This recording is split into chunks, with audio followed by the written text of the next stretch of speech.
Hello, citizens of Lynchburg, and welcome back to the sixth video in a series of videos examining our City Council and the City Manager's Office. And today we're going to focus on a little clip of an interaction between Deputy City Manager Greg Patrick and our Mayor, the Honorable Larry Taylor. Now, keep in mind that we've already identified the things going on in the City Council meetings, the use of manipulative strategies to get us to focus not on the real issue, which is the budget numbers, but to focus on soap opera type issues.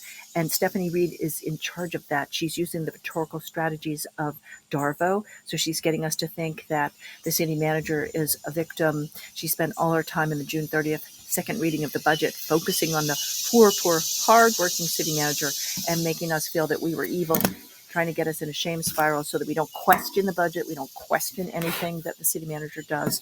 So that's a rhetorical strategy. The artificial integrity, she basically owns the room. She creates the emotional tone so that nobody listens to people who have good plans, like Jacqueline Timmer, who had a great plan to fund all the services. Nobody's listening to that because Stephanie Reed is owning the room. And so she's using Darvo, artificial integrity. And then we also saw that there are people in the room, agitators, who are there simply to boo every time Ms. Jins or Deemer open their mouths, no matter what they're saying, and to clap loudly every time that Reed and Feraldi say anything. So it's creating a very confusing atmosphere. And we also heard Greg Patrick telling Sterling Wilder that all the services could be funded at a rate of 84. So in video 2, Greg Patrick kind of slipped up and said, well, we never needed to really cut these services. Everything can be funded. We don't need to increase the tax rate. As Timmer said, we don't need to increase the tax rate. There's more than enough money available.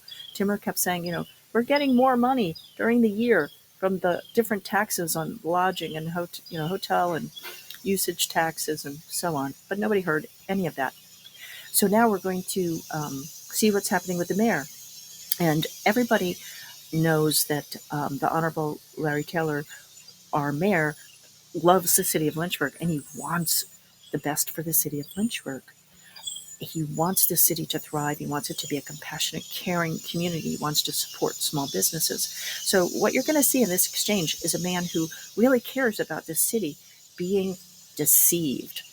You're going to watch what Greg Patrick says to him in regard to the tax rate and the cut services. And then we're going to talk about it. Enough is enough. Let's just vote and be done. Yes. Mr. Patrick, after we vote on this budget, you, and I know you will, by all means, figure out a way to keep Jackson Heights open, keep the library, the WEES program, and all the other programs that we looked at. And I know you're going to put forth every effort to try to save jobs. Yes, sir. This vote, if you vote for the motion, then these things stay intact. Yes. And when you return on August 27th, you would have all this in place. Yes, sir. None of the recommendations would come from public safety. Thank you, sir.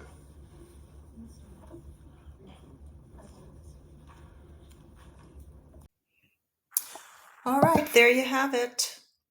So, first you heard from the ever petulant Mr. Feraldi, who was rushing people to vote on his motion to postpone any discussion of how the cut services would be funded until August 26th.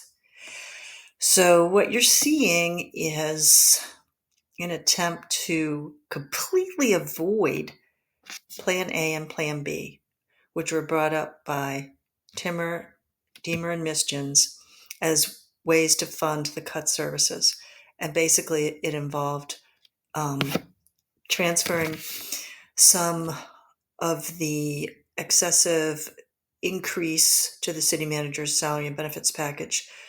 They had proposed a 14.1% increase, and Mischins wanted that to be lowered to a 4% increase, which would have yielded $123,000 of tax dollars to help fund our programs, but they didn't want to do that at all. So when Larry Taylor is asking Greg Patrick, the deputy city manager, he's asking for reassurance that these programs will be funded if they postpone that decision on exactly how they will be funded until August 26th.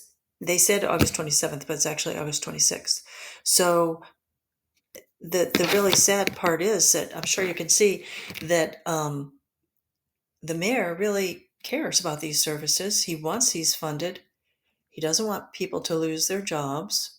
And that's another interesting thing. Stephanie Reed pretends to be an advocate of the people and the worker, but she doesn't care at all about the jobs, so the people that are losing their jobs because of these programs being cut. So the mayor, Larry Taylor, is saying, please restore all these things, and I trust you to come up with a way to do that.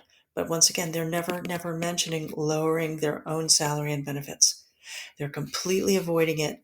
And what you really need to see is the mayor asks Greg Patrick, I want you to promise me. And Greg Patrick says, go back and listen to what he says. He says, yes, if you vote for this motion, all the services will be restored.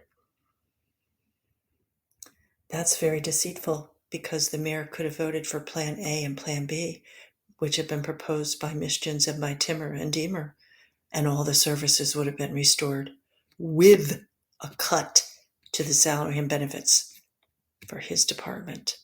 But he doesn't say that. He just says, if you vote for this motion to postpone everything till August 26th, even though the budget is due the very next day, then the services will be restored. So I think that's very sad. And I hope you go back and watch it. And once again, I think this is a gruesome process. The mayor is clearly extremely uncomfortable in this very hostile environment. It's very adversarial. The city manager's department is not a colleague. It's not functioning cooperatively. It's an adversary of the city council. And remember, the city council is there to serve us, the citizens of Lynchburg, to do with our tax dollars what we want, what is best for us, not what is best for the city manager.